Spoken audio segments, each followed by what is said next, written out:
Eningizimu nyakatho impela ngishola ngala funa khona khasile umsakato lihamba impili empeleni beSwatini avene bomakhelwane ngasha mathaspa selfusela kusiyo ngabona isimo sami angami ngedo kehlelo ke ngahamba nemgcotsho kaNkulunkulu ngihamba na the great Hlolo Matimoni ngiprophet Hlolo Matimoni kazabe to bela kujokhona emakhompyuters labantu labagulaka uya prophetha bantu bathethiza abatabo bantu bajika bakhulekile impela phephethe kusile ngicela sibavusele namhlanje kusihlwa futhi kanjalo ngoba hlelo balibukela noma ngasiphi isikhathi siyabavusela namhlanje kodwa ke ngolesibili ngisenza mbama nawo babukele emakhaya. Ngiyabonga kakhulu futhi omkhulu ngiyabonga Moloyi ngiyabonga kakhulu umbukele ekhaya la usibukela khona egameni lika Jesu ngumprofeti wakho lo Hlolo Matimoni. It's your favorite prophet the people's prophet Hlolo Matimoni, prophet of the season lapha emphekelweni espiritual edit prophetic church khona enyakuvusela egameni lenkosi ngiyakuthanda sakufa.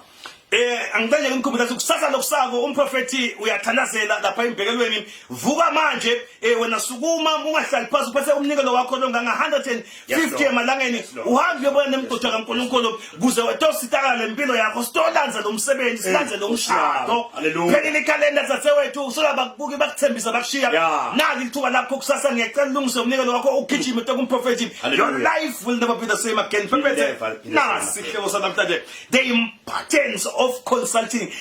lokumqoka bekubuta ungakasithathi sinyathelo empilweni yakho prophet kumqoka ngani lokho the importance ngoba satha ukhulumisa ubungoti bako uhamba ungakamuva umvo kaNkulunkulu. Bemoloyi siyambonga kakhulu uNkulunkulu egameni lika Jesu Kristu. Sibuke livesi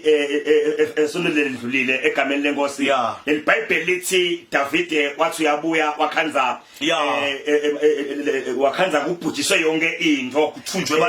abantwana kuthunjwe abafati bakhe kuthunjwe yonke into egameni lenkosi lithi wathi uyangena wakhanza kukhala libhungayo iBhayibheli lithi wakhanza emasimini bekalimile wakhanza kubhujiswe konke kufakwe umlilo egameni lenkosi. iBhayibheli lithi David ufike uyadzabuka kakhulu bakakhanza ukuthi kubhubhiswe yonke into khanza ukuthi natanguja ukhanza kubhubhiswe etinsimtakhe bafati bathunjiwe akunalutho. leBhayibheli laNkulunkulu lithi David wathi before athathe step athi uyabaqosha egameni lenkosi wabuthi aqala uNkulunkulu wathi ngapha isimakathe ngabaqosha indaba intabakhanza yini inkosi. iBhayibheli lithi simakathe wamphendula wathi baqoshe utabakhanza egameni lika Jesu. Moloyi kumnanzi engumqoka uhamba indlela so une assurance ukuthi la uyakhona utawufika noma utawunqoba futhi noma ngeke uduke egameni lika Jesu. Labanye ngebani Moloyi bentatindi bangabutanga egameni lenkosi bese tindo atiphumeleli indzaba awukabuka kubuta Moloyi kumqoka kubuta mbukele ekhaya nathi sikhuluma nje lapho umshado uyala uyafika besibuke emaphephandaba akhuluma about over 314 in 3 months bangene bangakabuti. Hallelujah. So now prophet asasiyikhulumise ke nayo indzaba yebungoti because ngasiyafika phela solution lo bungoti phephethe bethatha sinyathelo angekho uNkulunkulu ungakabuti kuyini prophet. leBhayibheli besilifunza Moloyi la egameni lenkosi lithi lapha Samsoni egameni lenkosi bekadati ukuthi ungumuntu lonemandla adati ukuthi yonke impi la ilwako uyayinqoba egameni lenkosi. leBhayibheli lithi Samson lo wahlukana naNkulunkulu ngesono wehlukana naNkulunkulu wathola inkhwadla ngoba kaphela inkhwadla itakunika inkinga egameni lenkosi before ungene emshadweni kaphela hamba ubute ukuthi ingabe lo muntu nguye mbamba yini akusiyo inkhwadla asiyadeli ino egameni lenkosi. leBhayibheli lithi Samson Moloyi wahamba wayokulwa nesizwe yani njengenjwayelo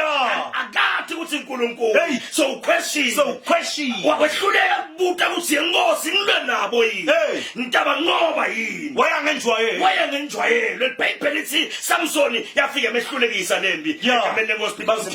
bamkhiphe emehlo just because ngumuntu longaqonzanga thikhasi lokuthi uNkulunkulu akasekho. So it is very important ukuthi mawungena eluhambeni uthathako hamba uconsult ngabe ungena emshadweni hamba uconsult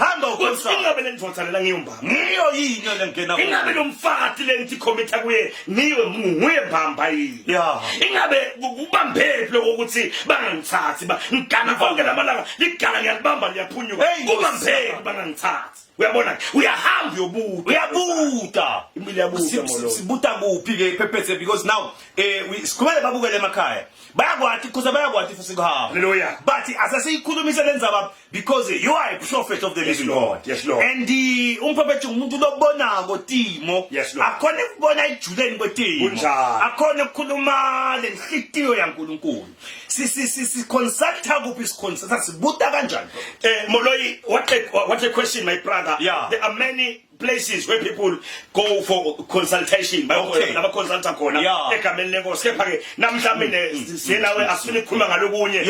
lokho ke basihloko sangaleli nyela egameni lenkosi namhlanje sikhuluma ngenza baye prophetic so le Bible encwadzini ya Amos number 3 verse number 7 lithi surely the Lord surely the Lord God do nothing but he revealed his secrets unto his servants the prophet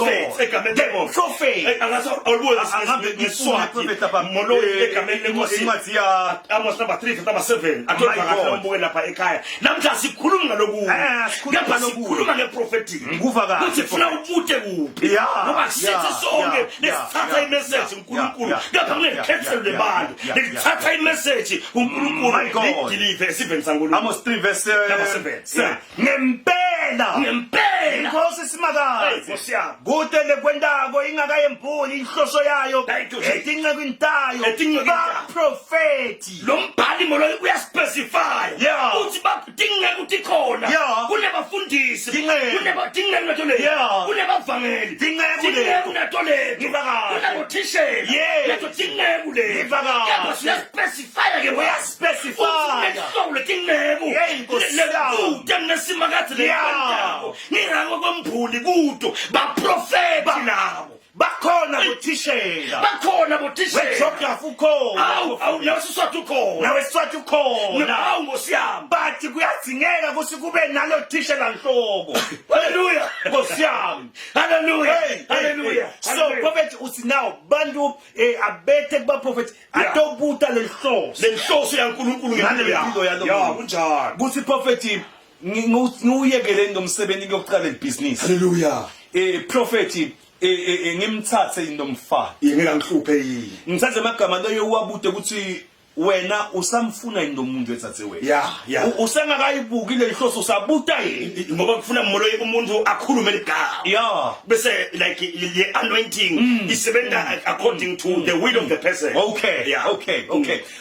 so ngicela ukubuta babuke ukuthi nangabe uyathatha ukuthi you are about to take a decision empilweni yakho lo mfana uyaqela ufuna ukushada noma it's a major business decision ase usukume kusasa sokuthi embhekelweni isalithuba ugijime ungiphatha neke ngathi 50 malangeni so uyobuta kulo prophet so uhlale phansi ubude prophet ngesinyathelo siyalunga yini uthini uNkulunkulu thank you Jesus prophet nalabafundisi abancane abasakhula uthi prophet I need to check lokuthi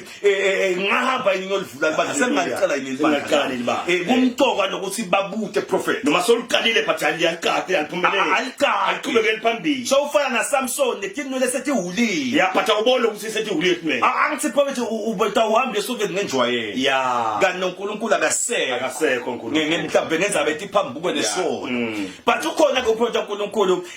the water of life ikhona ne-anointing oil kulabo labathi ngihlala emkhathini ngoba thakathi kule miqasho sihlala kuyo ngisebenza emarket ngisebenza emafemini but ngiyeva ukuthi umuntu angathamba kahle mangifika apha emshinini prophet ngiyalunya wonke lo mthimba mangifika lapha tonta mithi yabola bangivalile business yami ayihambi kahle because so umprofeti uthanazela emathulusi lakho lapho awathanazela prophet awakhulumise kuze kuthi wena uhamba uyothi nawasebenzisa kubaleke lamadimoni lamafefenyane lakhona sikhuluma ke indzaba la namhlanje yebo umqoka be consult bekusi ke ubuta ubuta kumprofeti prophet sitawubuka indzaba lapha ngicabanga ukuthi sitayifuna la khona inkosi Jehova shathi igijima ithi sekude yini umprofeti lesingabuta ngayo Nkosi yami singakayi kulempi nayo kunayayimbi naya ngoba kumtoka prophet ukuthi siyikhulumise lendzaba le yokubuta sibuta kuNkulunkulu sibuta ngabo ba ya moloyi indzaba lenkulu kakhulu lena bhuti omkhulu ngiyathi lokho ukuthi esisakhuluma labanye kuneni loku simngondeni dabo about the prophetic egameni lenkosi because moloyi i-prophetic sayifike yaportraywa njenge ngendlela lekabi noma lengcolile emadlebeni abantu noma nasebusweni bebantu nje nangendlela abafundiswe ngayo abantu nge-prophetic egameni lenkosi kepha ke thina moloyi simelele i-prophetic egameni lenkosi ukuthi siyibuyisele isithombe sayo ifanane nalaye itolo egameni lenkosi lamuhla ayikhona sekunele kwendeka nalokuthi bita ngemprophet naloku umprofeti nalonga ngagcotshwa naye sonjalo nalomunye nazothi uNkulunkulu sowuthi abe uNkulunkulu angasho egameni likaJesu ngoba kuqala ngole kusona ukuthi uthi uNkulunkulu abangasho abe angasho prophet mina ke ngithanda lokuthi siyikhuluma ngoba now we see lendloza kuthiwa ngAbraham the Bible lithi yasinayifika kule ngceku ya uNkulunkulu ngoba kukhulunywa ngoNkulunkulu setuka konke kunjani bathi makafika kule ngceko lokuthiwa ngamagama kwathiwa nguMelchizedek Melchizedek yes kusho umphela ukuthi wakhuluma sibusiso abusisa Abraham athi ngubusisa ngelibito lasimakazi ngoba kuthi ngeke ukuthi kube nemuntu of authority lotakubusisa wena ongaAbraham kahle kahle noma ngabe sewaphoza sawubusisiwe bathi kuthi ngeke lo mprofeti otawufika akhulume hallelujah and tell things because molay umprofeti umlomo noma umprofeti is the mouthpiece of God egameni umprofeti ukhuluma inhlitiyo yaNkulunkulu ukhuluma inhlitiyo uNkulunkulu ngeke ete ngesithombo sakhe sebuNkulunkulu but uNkulunkulu ungena kumprofeti afike akhulume through umprofeti egameni likaJesu Kristu so even nasemva siyakhumbula bekathi uNkulunkulu mangabe akwathe nesivese sakhe akakhuluma ngabaprofeti egameni labaprofeti so in the Bible there were two types of prophets there was the prophet of hope there were prophets of doom and destruction egameni lenkosi so masibonga umprofeti wehope bekathi uNkulunkulu mangabe ajabule nesivese sakhe afuna kusibusisa akhulume ngemprofeti welithemba mangabe uNkulunkulu akwathe nesivese sakhe akhuluma ngemprofeti umprofeti ngamunye unenzima noma uneline ahamba ngalo Saul ekishilo lathi imbongolo takhe prophet yaba ngithatha uyikhuluma time and again hallelujah natlathi imbongolo uthuma lo msawaphe lomsosa bamba ufuna imbo yabathi tho yes lord bathi ngichazwa ngilamagama ukuthi sewuzamile wehluleka sewuhambe etinyanga wehluleka uthi lo muntu uyathi kule prophet kulenzaba kuthiwa konke lakukhuluma inkosi yakho surely comes to pass bese kuyendeka mina ngithi ukhona umprofeti usembhekelweni hallelujah konke lakukhuluma ko surely comes to pass thank you Jesus usike lo Saul ngoba Saul uhlakaniphile akazange athi because for nothing kunjani uthi ngiyakuva uthi kunemprofeti sitamphathelana awuphathana ngoba siza mamahala ngoba lapho lafuza kulo Samuel kuthiwa ngobe nawe yakumprofeti ngesikhathi ukukhona lokumele uphathe kuthiwa bathi khuthathe emakhili inkosi yami Jesu baphathe la bakuphatha bathi ngicazwa kulo Samuel nakafika umprofeti uthi akayiteki indzaba ethi imbongo hallelujah baba sebagadze uthi nasaqedze ukukhuluma naye uthi mayelana naleti imbongolo yes lord sekutholakele ukhona molweni ngifuna sikubukela ngasathi nenje message lesifuna nga Facebook yes lord la kaswazi voice ikubhala lomunye la naye athi ibhalela nje ngendlela bhala ngayo lapha ukhona sisicorrecte ngoba sila asicorrecte la ngibani lo uphi lo moloyi egameni lenkosi asisibuya siwavulela ama message lama comments onke asiwavule onke lama comments sitokhona kuwabuka ukuthi athini uyasho ngikasinangi asesivule la bonile laba sekukhulunywa nje lapha 5 replies asikhulumise babukele ngoba lithuba lethu lesilikhulumisayo ngibani nje lo usibusiso wazi izulu uthi eishi lokukala umnikelo why ningathi nje phatha umnikelo uNkulunkulu la kuthinza ngawo cause kuphisa kwaNkulunkulu kumahala uthi kuphilisa kwaNkulunkulu kumahala uyibeka kanjalo lenzaba anyway ngithi ukuthi siyikhulumise lenzaba ukuthi uthi why kuthiwe sikala umnikelo sikala umnikelo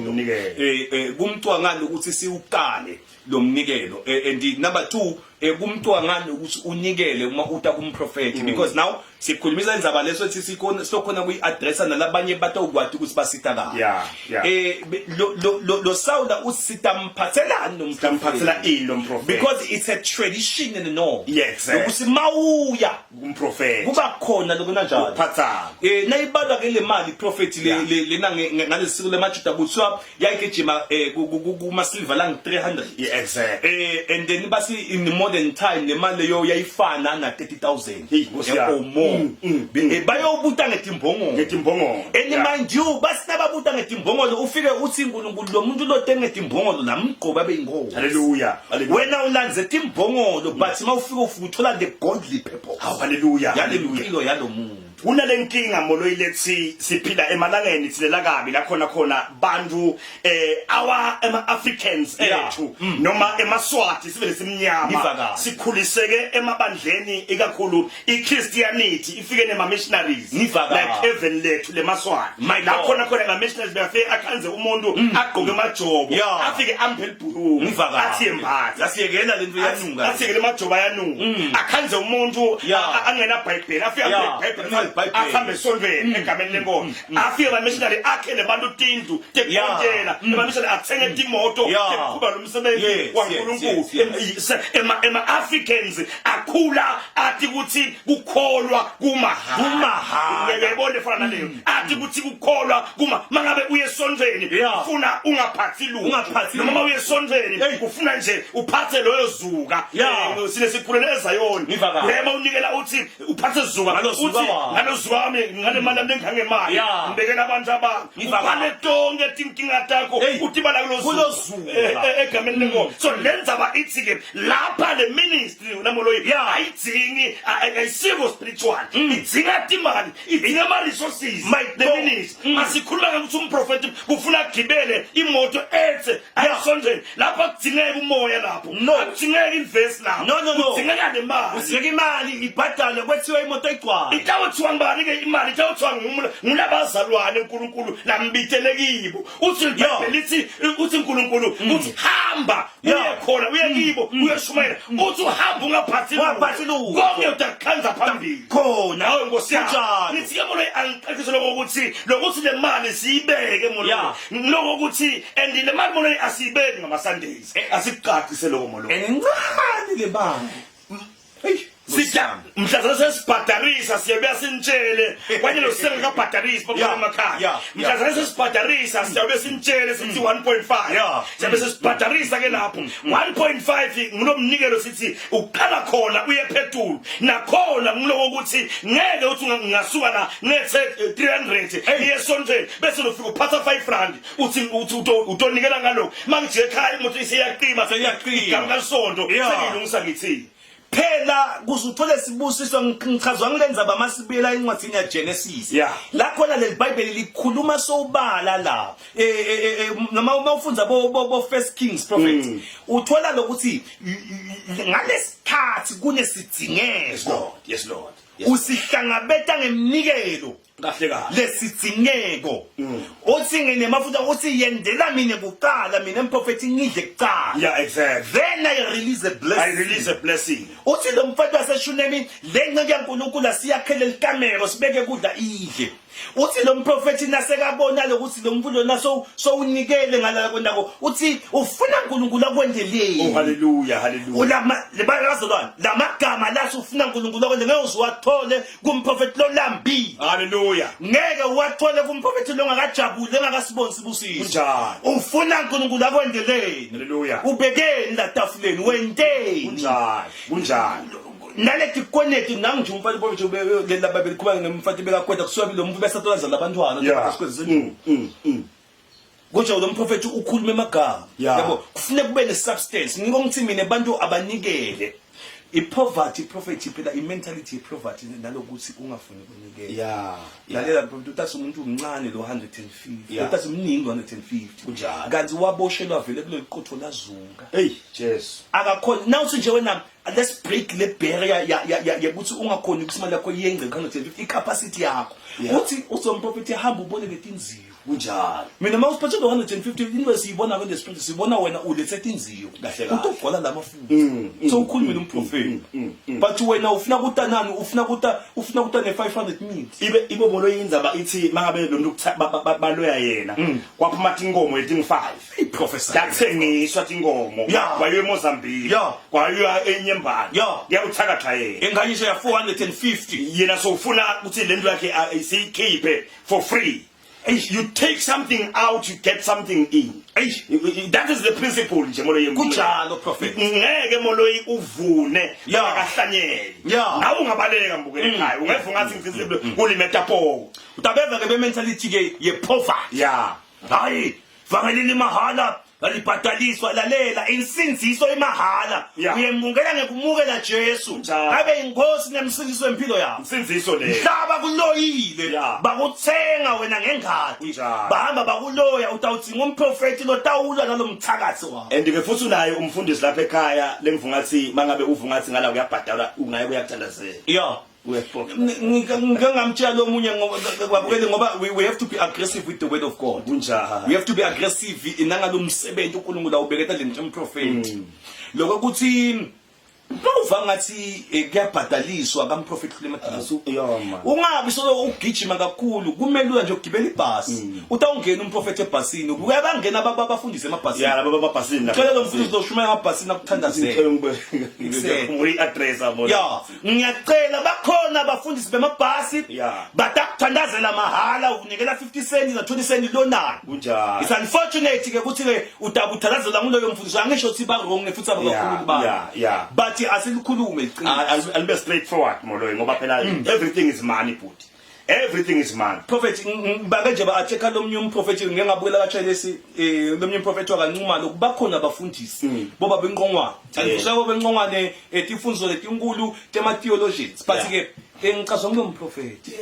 uthi bakhuluza bema anointing oils uthi ke lo mprofeti nakaphendula ngize ngayiseva lo nkulumo yakhe uthi lo mprofeti wakancuma lo nangabe nikhala ukuthi sithengisa ama-prophet uzisiphatha sabo kwanona ingabe na uye eBhayibheli leBhayibheli utafuthi ngemahala kunjalo ngoba la iBhayibheli mawuya lapha esitolo utafika imali basalo number 2 kuyofundzela kufundisi le umahala esikoleni sakho nje babencongwane kumahala itavuza mahala yini kunjalo utangipataza bathi ngifundisa yini inkolo mvuza iBhayibheli lokusho bona ukuthi noma utakumprofeti phatha lomnikelo ngisengiye ibhuti lomkhulu ingane lelo iyafanana nawa ema-gospel artists nawo ngama-ministers of the gospel ashumayela nawo ashumayela ngemculo but now umbita kudzingeka imali ingane mawumbhuka wena ucomplain mangathi 6,000 uyabona into efana but why baprofeti abaprofeti bona bathi kulule nje bathi kulule basite wena nje ngephandle why baprofeti umuntu nemafufunyane prophet ufuna umhlabamlule manje phela iwona lo muntu lamafufunyane asale salandzela wena generational cases kwaphuma inkomo kwaze kwaphela sibaya aloywa lo muntu kwabanjwa igama avalelise moloyes vayise bhuti omkhulu sibameme kusasa sisiyembekelweni asekho ngakithi ekhaya likaJesu asivayise prophet sibatshela kwena ukuthi ke kusasa vele ishayile ngicela sivukeni sihambeni phansi umnike kongathi 50 kuya eTool akhona ama prophetic tools uteso ulungisele ukuthi utawufika wathenge nawo purchase them ngesihle uhambe uyosebenza silone bathakathi bakho ubabonile bathakathi ke ba manifesta bayaphuma sivalelise prophet sivalelise bhuti omkhulu egameni likaJesu hayi babule emakhaya sinithanda kakhulu kwangathi siyafundisa hayi siyafundisa kuphela nje ukuthi ngaphela nabanye abantu ngoloyi into bayikhuluma out of ignorance but uthi iBhayibheli lithi bantu bambayafa ngakwesula lwakhe lo muntu lento ifakela kuye ukuze atopuyiswe ahluphekiswe kwathiwa kufuna vele anganikela angayikhiphi imali athohlala nje ahlupheka acela imali acela abantu ongemalanga ngabafundisi bemabhasi yale mabhasi mina nje ngiyangigibela amabhasi kakhulu basi bangangibona bese bakhuluma ngema-anointing tools laba prophetic abatakunika etatini kodwa ngithi mina mosima uceza sitakunikela abo-5 rand kahle kahle and mina nje angifunda la ngumfundisi lonikelo labo 5 rand utawufaka ipoverty yekuphuya angifuni ngifuna vele lo tawubita abo 300 500 ku-1 ukuze kuthi atongithela lento lokuthiwa imali ngoba lento ifana nemandi molo iyathelelwana lento iyathelelwana lento manje na utawuthazela nguhluphekile nawe utaba yini wena ubulale ngilozi yakho nawe ube capacity yezathi angiboneke things yona wekunene utalente kumprofeti siyafanelisa nisale kahle babukele emakhaya sidibane kusasa embekelweni. God bless you. Amen.